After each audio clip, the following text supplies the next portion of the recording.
Hi, welcome to the 3D Pen Den. A lot of people are using their 3D pens to make animals, art dolls, marionettes, or their favorite cartoon, video game, or Marvel characters. And if you happen to be one of them, you will need eyes. In fact, even people who don't use 3D pens yet could use a few custom-made eyes. By that I mean the whole amigurumi crowd or people making plushies. So let's look at our eye options. 3D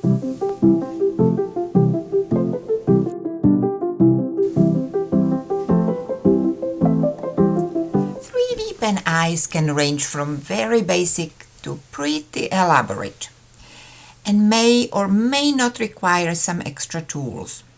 I am going to show you 4 ways to make eyes using different equipment.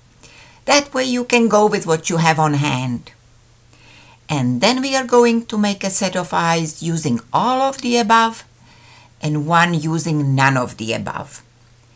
And if you stick around to the end, we will talk about some tips on how to mount the eyes. What you will need for almost all of them now is a 3D pen friendly work surface, 3D pen and filament. The rest is optional. If you are just starting out and have just the basic equipment, you can make simple eyes. In addition to pen, filament and surface, you will need some flat heat-proof tool, like a glass or a little bowl with flat bottom, and a spatula or a knife to pop the eyes off your surface. This is easy and fun method. You just make a pile in one place and smoosh it. If you smoosh it straight down, you will fairly easily make it stay almost perfectly round. The only challenge is to make them all the same size. So I recommend counting 1, 2, 3 and stop. Or count higher if you need bigger ones. Always trim the trailing ends or they will give you trouble later. And you can be done right now. Or if you want to take it a step up, you can add a second contrasting layer.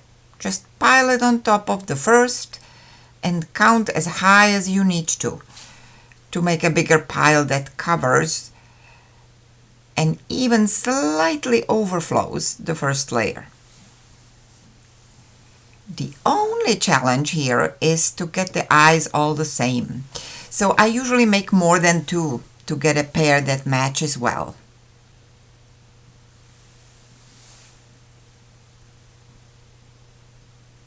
That way you can discard the mishaps and sort them into pairs. Okay, these both look sideways, so they would make a good pair, and these look straight, so they would match better. This method works obviously only for smaller size eyes, the ones you can make while the plastic pile is still soft enough to squish. But that's usually big enough for most projects, until it isn't. If you need bigger eyes, or ones that are instantly beautifully finished, glossy and wet looking like eyes are, you may choose to bake them. As the eyes get bigger, it is good to have some help in keeping them round. So I visited my local hardware store and got one of each size of the washers they had. Each one provides me with 2 size circles, outer and inner. That's enough to plan even a 3-layer eye.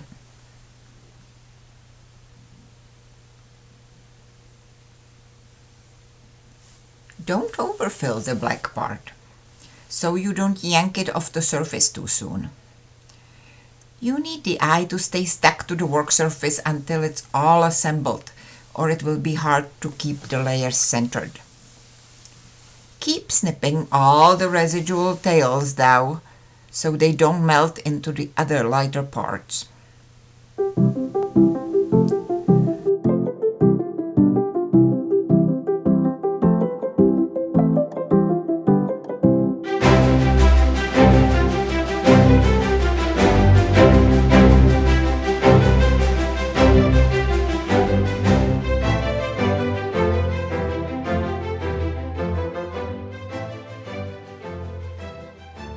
Looks a bit messy, and that's okay, as long as you close all the holes, because they would open wider in the oven.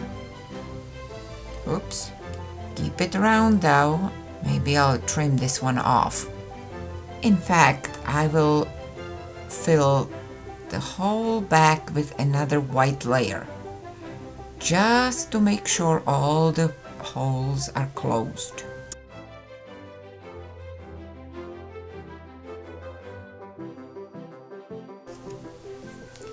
Here it is, full of imperfections, but we'll let the oven do its magic and not only fix it, but also gloss it.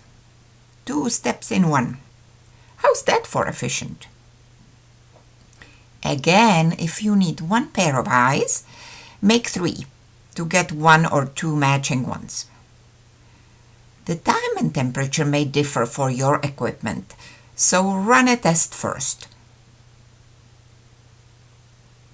Here, all fixed and nice and glossy.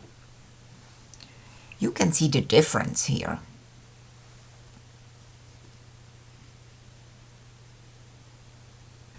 And then you just mount it to your critter. But we'll talk about how a little later in this video. Baked eyes will pretty much hold their size and shape in the oven. Ironing will, on the other hand, change the shape by spreading the plastic wider by the pressure you apply to the iron. You can see how here my initial dots from simple eyes that looked approximately the same size do not iron the same size at all. So it is advisable to iron all the layers separately and cut your circles from the thin iron sheets to control the size you get. I'm going to recycle some leftovers into marbled iris sheets here.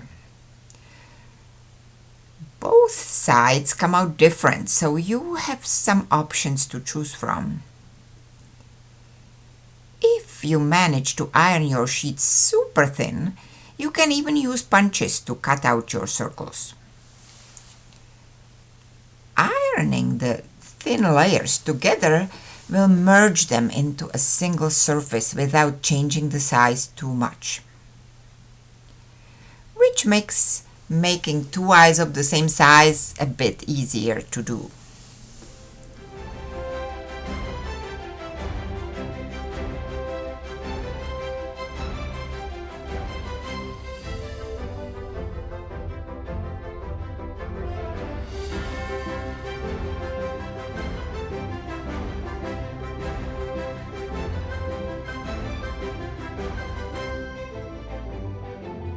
If you are ironing the whole project, you can then iron the eyes straight onto the flat face and shape the head after the face is completed.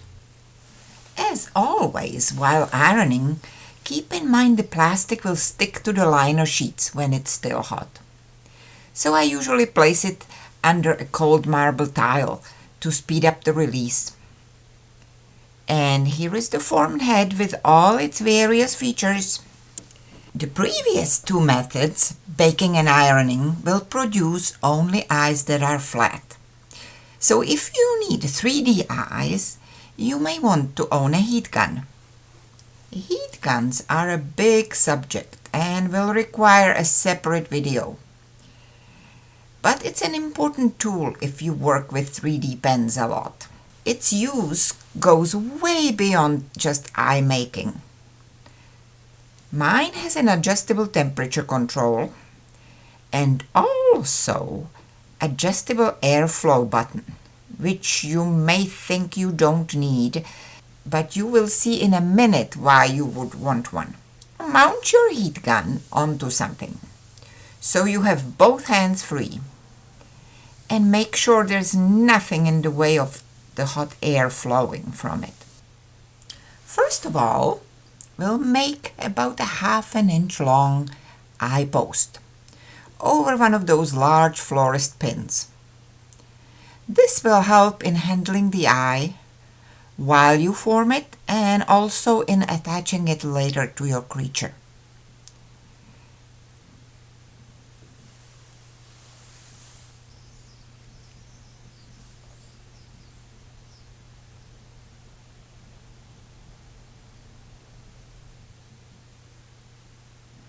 This is a punch and a dapping block set, used by your jewelers to dome metal circles. Very useful tool for 3D penners. Not just for eyes, but also for beads, buttons, and any other small parts you may need to form. If you want to look for any of this equipment, check out the tools and materials section in the description below. Patiently rotate the eye in the hot air until it looks wet and glossy. By the way, never ever touch your project to the heat gun nozzle, or it will stick to it instantly and ruin your project. When the eye looks softened enough, form it in the appropriate size well. If the surface is not completely smooth and shiny after the first try, repeat the process until it is.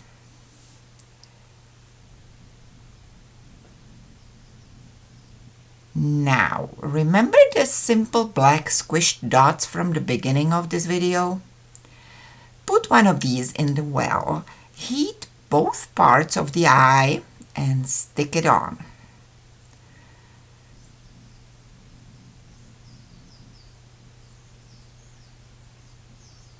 The front of the black pupil will not be shiny yet because it was face down in the dapping block. So repeat the process until it is. The eye should also merge into one rounded surface, so work on it until it does.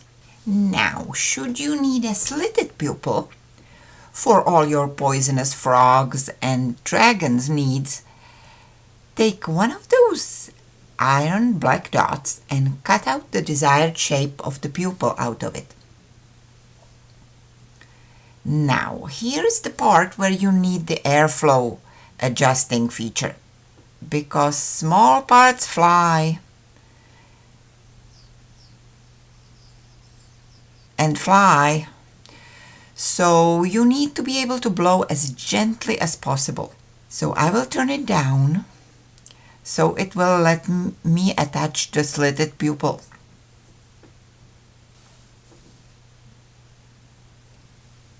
Oops, didn't work because I forgot to heat both sides. Okay, that's better. And before we leave the subject of the heat guns, remember the flat oven eyes? You can curve them now and attach the mounting posts to them if needed.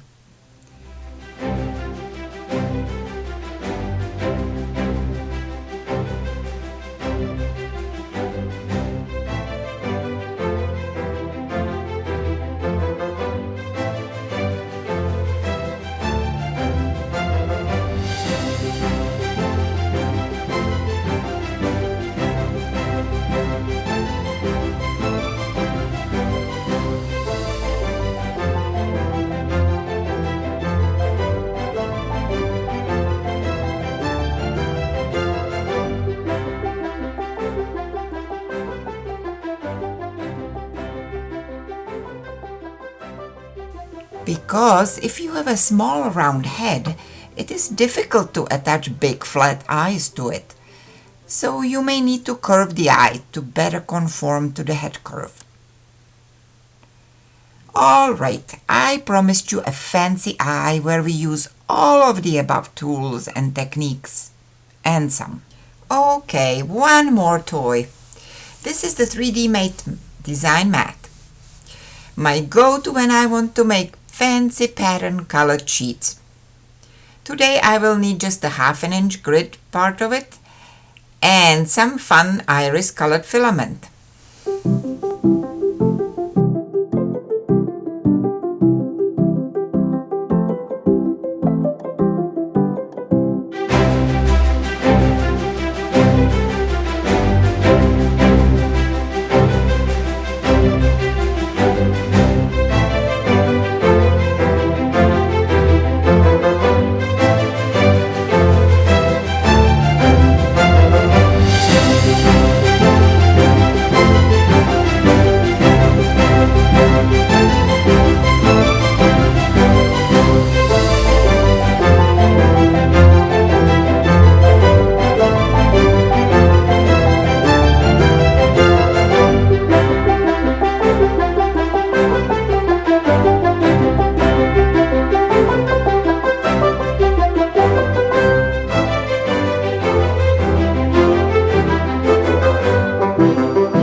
And then there are moments you will want to use none of what you just saw. When the eyes are super small, it may be way easier to just paint them with acrylic paint. Or draw them on with permanent markers, like I did on my second dragon. Because I was trying to lighten up the head and use as little extra plastic as possible. It did work a lot better the second time, without all the extra weight.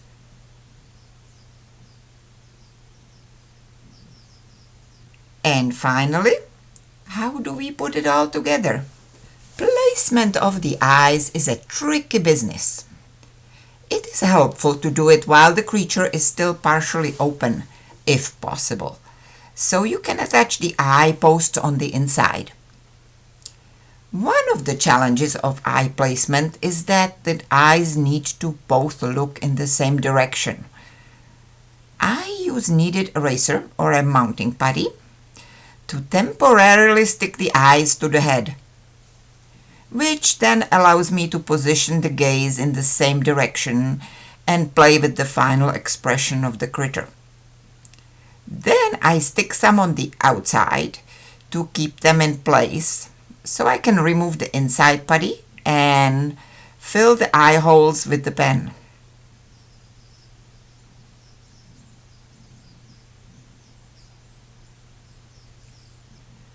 Or iron the posts flat to the inside of the head, or both. I don't feel quite ready to do this on this guy yet.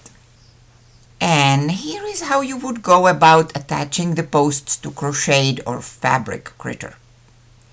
Again, do this before you stuff it, while you can still turn the creature inside out.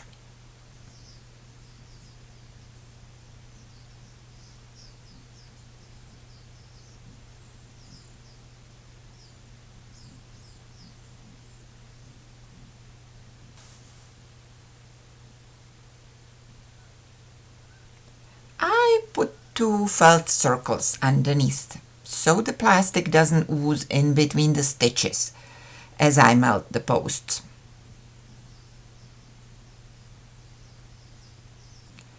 Also, it is helpful to support the curve of the eye with a piece of putty to prevent it from deforming with the heat.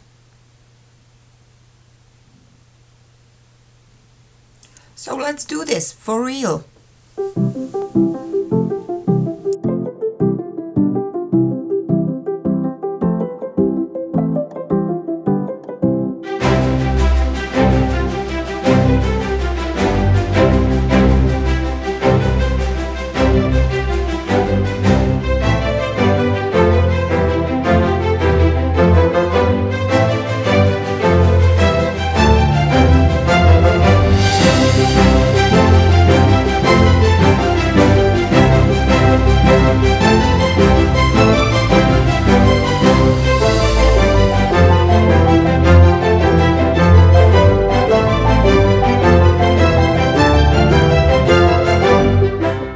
However, if you do need to mount it onto an already closed plushie, you can also turn the eye into a button.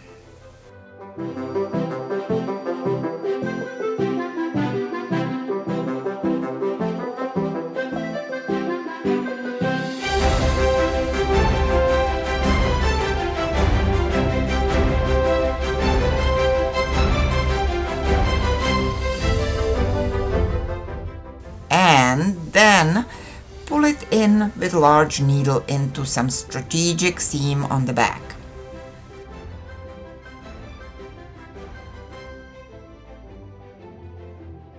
And here you go. So now that we know how to make eyes, how about the rest of the lizard? But that will have to be another video. So until then, go and make something.